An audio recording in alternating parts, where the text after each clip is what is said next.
Halo Rek, selamat datang di Rekomentar. Tepatnya kalian dapat rekomendasi untuk smartphone dan laptop yang terbaik di Indonesia. Nah, di video kali ini kita bakal bahas powerbank maksudnya smartphone dari Realme, yaitu Realme C15. Selain baterai yang super gede, apalagi sih kira-kira kelebihan dari HP ini? Langsung aja, gue David dari Rekomentar, ini review lengkap untuk Realme C15.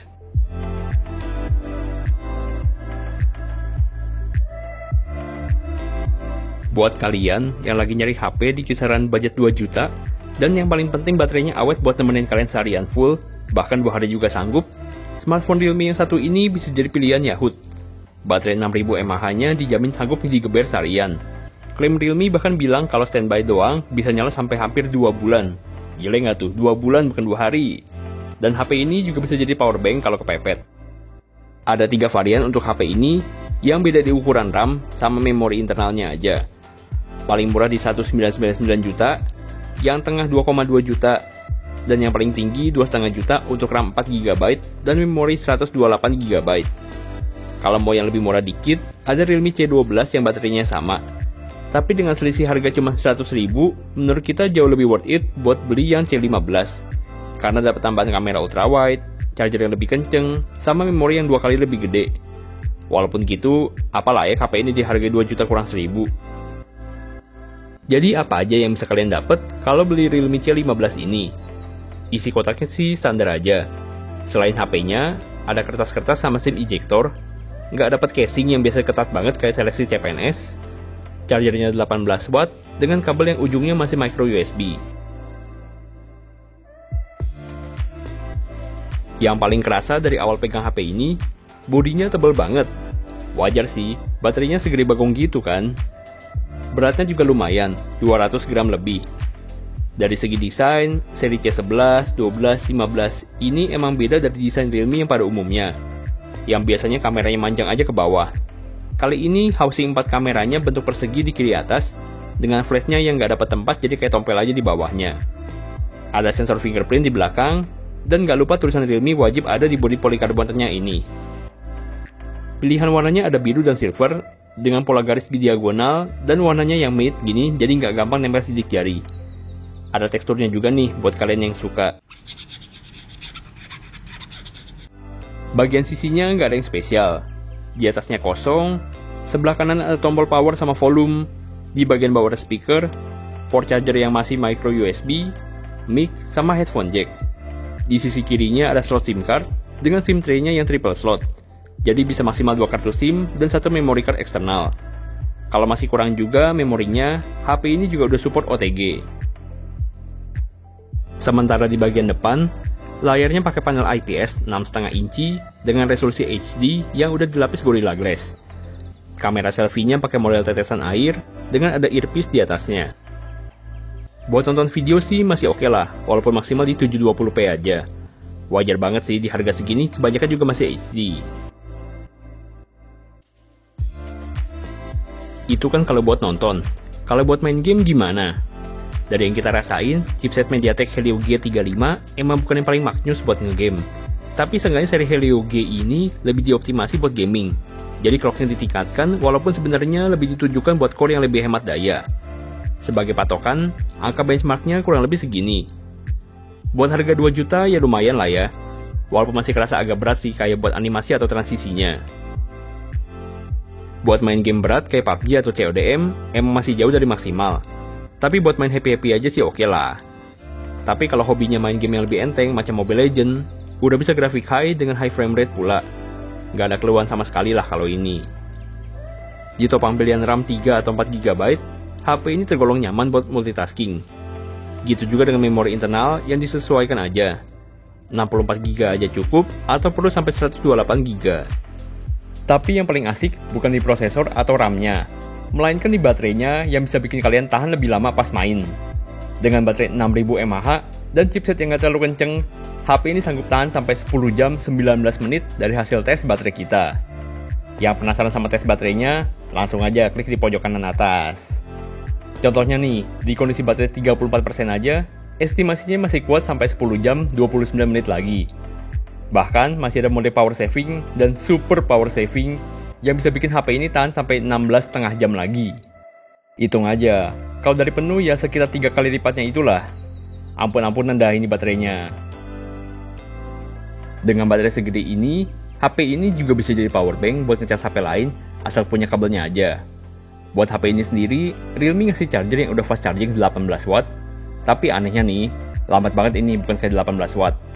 Dalam 1 jam cuma keisi 25%, dan kalau mau penuh banget 100% butuh waktu 4,5 jam. Padahal estimasi awal kita sekitar 2,5 jam lah buat penuh kalau beneran 18 watt untuk baterai ukuran segini. Dan kita tes berapa kali tetap aja hasilnya segitu. Ganti pakai kepala charger lain 18 watt juga, ganti kabel juga udah, tapi tetap sama aja. Kita bandingin sama HP lain yang support 18 watt juga, bisa segini angkanya. Ya aplikasi emang gak bisa jadi patokan pasti, tapi bisa jadi indikasi, soalnya yang kita rasain juga begini. Entah deh, kita dapat barang cacat atau gimana. Soalnya kalau hitungan kasar sih, ini kayak speed charger yang 7,5 watt doang lah. Sayang aja, padahal charger daya segini dalam paket penjualan bisa jadi nilai plus banget, yang gak didapetin di pesaingnya di harga 2 juta pas. Keseluruhan hardware ini didukung sama software yang oke juga. Dengan Realme UI yang berbasis Android 10, fitur-fitur umum udah ada, kayak app drawer, dark mode, serta pilihan navigasi bisa pilih, pakai tombol atau gestur. Yang ngebedain paling ada tambahan Realme Lab, yang kasih fitur eksperimen buat pengembangan selanjutnya. Saat ini ada 2. Pertama, Super Nighttime Standby, buat ngurangin daya pas nggak dipakai malam-malam. Buset dah, mau dibikin hemat apa lagi baterainya coba. Yang kedua itu Dual Mode Audio, yang bisa bikin connect lebih dari 1 headphone sekaligus. Jadi bisa pilih nih, pakai speaker, headphone kabel aja, headphone Bluetooth aja, atau headphone kabel dan Bluetooth sekaligus. Asik kan? Fitur ini jadi pendukung setting sound dengan Real Sound Technology, yang bisa atur equalizer juga. Kira-kira beginilah hasil keluaran dari speakernya.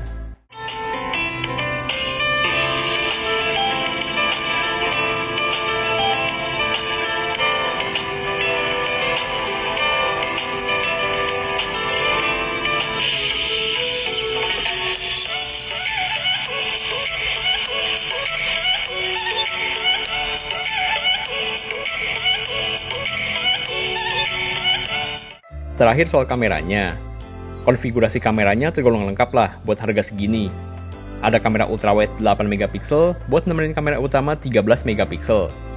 Tambahan 2 lagi masing-masing 2 megapiksel buat black and white sama depth aja. Sementara kamera depannya 8 megapiksel. Aplikasi kameranya lumayan banyak modenya buat harga segini. Selain foto biasa dan portrait, ada juga night mode, panorama, serta expert buat setting manual. Sementara buat videonya maksimal di 1080p untuk kamera depan dan belakang. Dan juga ada fitur time-lapse sama slow-mo juga.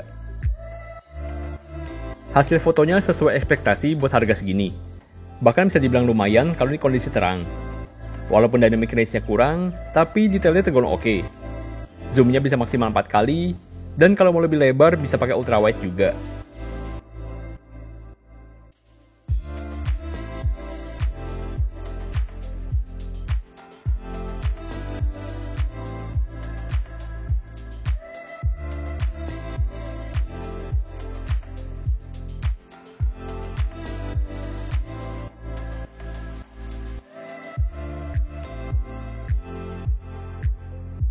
Kamera selfie-nya juga tergolong cukup lah buat pemakaian harian.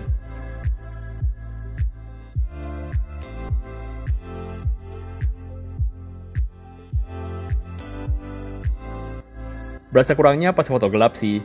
Meskipun udah pakai night mode, tetap kerasa lah bedanya sama hasil foto dari HP yang lebih mahal.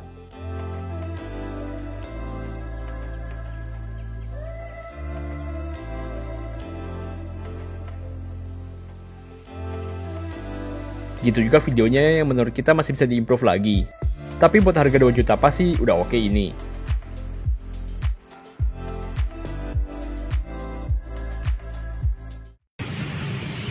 Ini untuk hasil videonya di 1080p 30 fps. Kalau sambil jalan kira-kira begini, kalau sambil panning kira-kira kayak gini lah.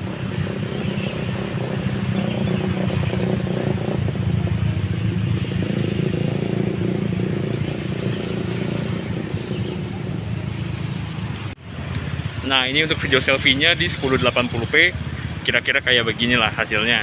Ini sore-sore ya, udah mau agak maghrib, jadi agak gelap sih. Tapi kira-kira kayak gini lah hasilnya. Masih dapat dikit lah golden hour-nya. Tapi untuk mataharinya nggak ada sih. Dan ini hasil suaranya kira-kira kayak begini. Tapi kalau ini agak pakai masker, jadi mungkin agak mendem dikit. Nah, itu dia tadi Realme C15. Gimana menurut kalian? Mantap nggak sih HP ini? Kalau menurut kita, bisa kita simpulin kalau HP ini sewajarnya HP harga 2 juta pas lah. Nggak ada yang kurang, tapi nggak banyak yang lebihnya juga. Kecuali dari baterainya yang gila banget. Kira-kira HP ini masuk pertimbangan kalian nggak sih? Atau malah tambah bingung? Jangan bingung, langsung aja buka rekomendar.com. Kita bakal kasih rekomendasi untuk smartphone dan laptop yang paling sesuai dengan budget sama kebutuhan kalian tentunya. Oke, segitu deh review kali ini. Silahkan like dan subscribe kalau sudah bermanfaat kontennya. Sampai jumpa di video selanjutnya. Tetap sehat dan see you.